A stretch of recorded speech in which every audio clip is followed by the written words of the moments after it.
बिस्मिल्लाहिर्रहमानिर्रहीम। सब मुसलमान भाइयों ਨੂੰ अस्सलाम वालेकुम। पंजाबी चैनल पैंडा हिकमत ਦਾ तो मुहम्मद ताहिर महमूद ਤੁਹਾਡੀ ਖidmat 'ਚ पेश है। ਅੱਜ ਤੁਹਾਨੂੰ एक चीज़ के मतलब दसना। ये चीज़ है अदरक। तमाम बंदे इन्हू जानते हैं अदरक की है। अदरक सब्जी है कि सब्जी है अदरक। ये पाकिस्तान ਦੇ ਵਿੱਚ ਕਸਰਤ ਨਾਲ ਬੀਜਿਆ ਜਾਂਦਾ ਹੈ। ਇਹ ਮੌਸਮ ਬਹਾਰ ਦੇ ਵਿੱਚ ਬੀਜਿਆ ਜਾਂਦਾ ਹੈ ਤੇ ਜਦੋਂ ਠੰਡ ਦਾ ਮੌਸਮ ਸ਼ੁਰੂ ਹੁੰਦਾ ਉਦੋਂ ਇਹ ਪੱਕ ਕੇ ਤਿਆਰ ਹੋ ਜਾਂਦਾ ਹੈ ਇਹਦੀ ਫਸਲ।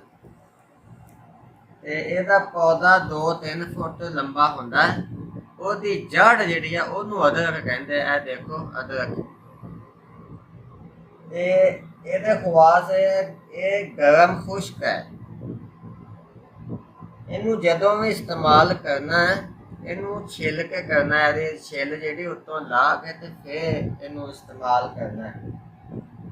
ਇਹਦੀ ਜਿਹੜੀ ਖੁਰਾਕ ਆ 1 ਮਾਸ਼ਾ ਤੋਂ 2 ਮਾਸ਼ਾ, ਇਸ ਤੋਂ ਜ਼ਿਆਦਾ ਇਹ ਨਹੀਂ ਇਸਤੇਮਾਲ ਕਰਨਾ। ਤੇ ਇਹਦੇ ਫਵਾਇਦ ਕੋਈ ਚੰਦ ਫਵਾਇਦ ਮੈਂ ਤੁਹਾਨੂੰ ਅੱਜ ਦੱਸਦਾ। ਇਹ ਦਿਮਾਗ ਵਾਸਤੇ ਤਾਕਤ ਹੈ। दिमाग वास्ते बहुत फायदा वा ਇਹਦਾ। दूसरे नंबर पे हाजमे वास्ते बहुत मुफीद है। तीसरे नंबर पे मैदा जिगर वास्ते मुफीद है। चौथे नंबर पे ਜਿਹੜੀ ਬਲਗਮ ਹੁੰਦੀ ਹੈ ਮੈਦੇ ਵਿੱਚ ਜਾਂ ਫੇਫੜਿਆਂ 'ਚ ਜਾਂ ਸਾਹ ਦੀਆਂ ਨਾੜੀਆਂ ਦੇ ਵਿੱਚ, ਉਹ ਬਲਗਮ ਨੂੰ ਖਤਮ ਕਰਨ ਵਾਸਤੇ ਵੀ ਇਹ ਮੁਫੀਦ ਹੈ। ਇਹਦੇ ਇਸਤੇਮਾਲ ਨਾਲ ਆਵਾਜ਼ ਵੀ ਸਾਫ਼ ਹੁੰਦੀ। ਅਗਰ ਕਿਸੇ ਦੇ ਗਲਾ ਇੱਦਾਂ ਦਾ ਗਲਾ ਬੈਠਾ ਰਹਿੰਦਾ ਉਹਦੀ ਆਵਾਜ਼ ਸਾਫ਼ ਨਹੀਂ ਨਿਕਲਦੀ, ਇਹਦੇ ਇਸਤੇਮਾਲ ਨਾਲ ਆਵਾਜ਼ ਵੀ ਸਾਫ਼ ਹੋ ਜਾਂਦੀ ਹੈ। ਇੱਕ ਮੈਂ ਤੇ ਦੱਸਾਂ ਕਿ ਇਹਨੂੰ ਪਾਣੀ ਦੇ ਵਿੱਚ ਜ਼ਿਆਦਾ ਦੇਰ ਉਬਾਲਣ ਨਾਲ ਇਹਦੇ ਫਾਇਦੇ ਖਤਮ ਹੋ ਜਾਂਦੇ ਆ। ਇਸ ਲਈ ਇਹਨੂੰ ਕੁੱਟ ਕੇ ਥੋੜੇ ਜਿਹੇ ਘਿਓ ਦੇ ਵਿੱਚ ਭੁੰਨ ਕੇ ਤੇ ਜਦੋਂ ਥੋੜਾ ਜਿਹਾ ਪੀਲਾ ਹੋ ਜਾਏ, ਬਿਲਕੁਲ ਸੜ ਨਾ ਜਾਵੇ, ਕਾਲਾ ਨਾ ਹੋ ਜਾਵੇ, ਘਿਓ ਦੇ ਵਿੱਚ ਭੁੰਨ ਕੇ ਵੀ ਪੀਲਾ ਜਿਹਾ ਰੰਗ ਦਾ ਹੋ ਜਾਵੇ ਤੇ ਉਦੋਂ ਲਾ ਲਓ ਤੇ ਥੋੜੀ ਜਿਹੀ 1 ਮਾਸ਼ਾ ਖੁਰਾਕ ਦੀ ਖਾਣਾ ਖਾਣ ਤੋਂ ਬਾਅਦ ਖਾ ਲਈ ਜਾਵੇ। ਇਹਦਾ ਮੁਰੱਬਾ ਵੀ ਬਣਦਾ ਵਾ ਜਿਹੜਾ ਸ਼ਹਿਰ ਦੇ ਵਿੱਚੋਂ ਪਿੰਸਾਲ ਦੀ ਦੁਕਾਨ ਤੋਂ ਜਾਂ ਮੁਰੱਬਿਆਂ ਵਾਲੀ ਦੁਕਾਨ ਤੋਂ ਮਿਲ ਸਕਦਾ ਹੈ। ਇਹਦਾ ਜਿਹੜਾ ਮੁਰੱਬਾ ਹੈ ਉਹ ਖਾਲੀ ਪੇਟ ਸੁਬਾ ਬੰਦਾ 1 ਚਮਚ ਖਾ ਲਵੇ ਤੇ ਉਹ ਜਿਸਮ ਦੇ ਪੱਠਿਆਂ ਵਾਸਤੇ ਬਹੁਤ ਮੁਫੀਦ ਹੈ।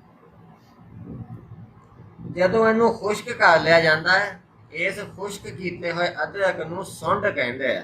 ਸੁੰਡ ਨੂੰ ਵੀ ਸਾਰੇ ਬੰਦੇ ਜਾਣਦੇ ਆ। ਸੁੰਡ ਜਿਹੜੀ ਆ ਤਾਜ਼ਾ ਅਦਰਕ ਨਾਲੋਂ ਜ਼ਿਆਦਾ ਗਰਮ ਤੇ ਖੁਸ਼ਕ ਹੁੰਦੀ ਹੈ।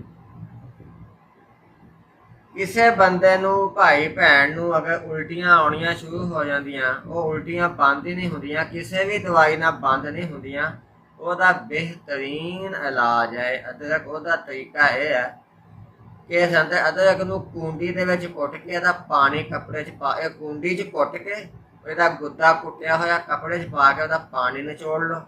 ਫਿਰ ਗੰਢਾ ਪਿਆਜ਼ ਉਹ ਕੁੱਟ ਲਓ, ਉਹਦਾ ਪਾਣੀ ਕੱਢ ਲਓ ਕੱਪੜੇ ਦੇ ਵਿੱਚੋਂ ਨਿਚੋੜ ਕੇ, ਤੇ 1 ਚਮਚ ਅਦਰਕ ਦਾ ਪਾਣੀ, 1 ਚਮਚ ਗੰਢੇ ਦਾ ਪਾਣੀ, ਪਿਆਜ਼ ਦਾ ਪਾਣੀ, ਇਹਨਾਂ ਨੂੰ ਮਿਲਾ ਲਓ ਤੇ ਦੋਵਾਂ ਨੂੰ ਸੁਬਹ ਜਦੋਂ ਵੀ ਸੁਬਹ ਦੁਪਹਿਰ ਸ਼ਾਮ ਰਾਤ ਜਦੋਂ ਵੀ ਲੋੜ ਹੋਵੇ 1 ਚਮਚ ਪੀਣਾ ਵਾ। ਗੰਢੇ ਦਾ ਤੇ ਅਦਰਕ ਦਾ ਪਾਣੀ ਮਿਲਿਆ ਹੋਇਆ 1 ਚਮਚ ਪੀਣਾ।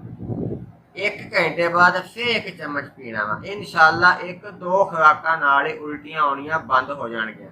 ਅਗਰ ਫਿਰ ਵੀ ਕੋਈ ਉਲਟੀ ਫਿਰ ਵੀ ਆਵੇ ਤੇ ਫਿਰ ਤੀਸਰੀ ਖੁਰਾਕ ਵੀ ਖਾ ਲੈਣੀ ਹੈ, ਪੀ ਲੈਣੀ ਹੈ। ਤੀਸਰੀ ਖੁਰਾਕ ਵੀ ਪੀ ਲੈਣੀ ਹੈ। ਇਨਸ਼ਾਅੱਲਾ ਉਲਟੀਆਂ ਆਉਣੀਆਂ ਬੰਦ ਹੋ ਜਾਣਗੀਆਂ। ਇਸ ਤੋਂ ਇਲਾਵਾ ਮੈਂ ਤੁਹਾਨੂੰ ਦੱਸਾਂ ਕਿ ਨੌਜਵਾਨਾਂ ਦੇ ਜਿਹੜੇ ਮਸਾਇਲ, ਮਰਦਾਨਾ ਮਸਾਇਲ ਅੱਜ ਕੱਲ੍ਹ ਨੌਜਵਾਨਾਂ ਨੂੰ ਬਹੁਤ ਆ ਮੋਬਾਇਲਾਂ 'ਤੇ ਗੰਦ ਵੇਖ ਵੇਖ ਕੇ ਤਬਾਹ ਹੋਏ ਪਏ। ਉਹ ਪਹਿਲੇ ਤਾਂ ਇਹ ਗੰਦ ਵੇਖਣਾ ਛੱਡਣ, ਅੱਲਾ ਕੋਲੋਂ ਤੋਬਾ ਕਰਨ। ਉਹਦੇ ਵਾਸਤੇ ਮੇਰੇ ਕੋਲ ਕਾਮਯਾਬ ਦਵਾਈਆਂ ਵਾ ਹਰ ਕਿਸਮ ਦੇ ਮਰਦਾਨਾ ਮਸਾਇਲ ਦੀਆਂ। ਕਿਸੇ ਵੀ ਉਮਰ ਦਾ ਬੰਦਾ ਹੋਵੇ ਉਹਦੇ ਵਾਸਤੇ ਗੋਲੀਆਂ ਵੀ ਆ, ਸਫੂਰ ਵੀ ਆ, ਤਿਲਾ ਵੀ ਹੈ ਮਾਲਿਸ਼ ਵਾਸਤੇ। ਜੇ ਕਿਸੇ ਨੂੰ ਵੀ ਚਾਹੀਦਾ ਹੋਵੇ ਉਹ ਮੇਰੇ ਨਾਲ ਰਾਬਤਾ ਕਰ ਸਕਦਾ। ਮੈਂ ਆਖਰ ਤੇ ਨੰਬਰ ਤੁਹਾਨੂੰ ਦੱਸਦਾ, ਨੰਬਰ ਮੇਰਾ ਨੋਟ ਕਰ ਲਓ।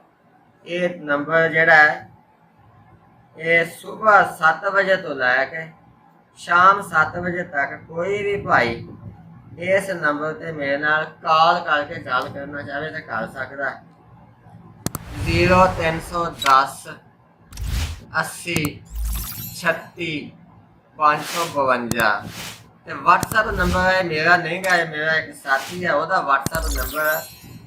ਜੇ WhatsApp ਨੰਬਰ ਤੇ ਮੈਸੇਜ ਕਰਨਾ ਹੋਵੇ ਤੇ ਇਸ ਨੰਬਰ ਤੇ ਕਰਨਾ। ਉਹ ਇਹ ਹੈ ਨੰਬਰ, WhatsApp ਨੰਬਰ 0308 448 5084।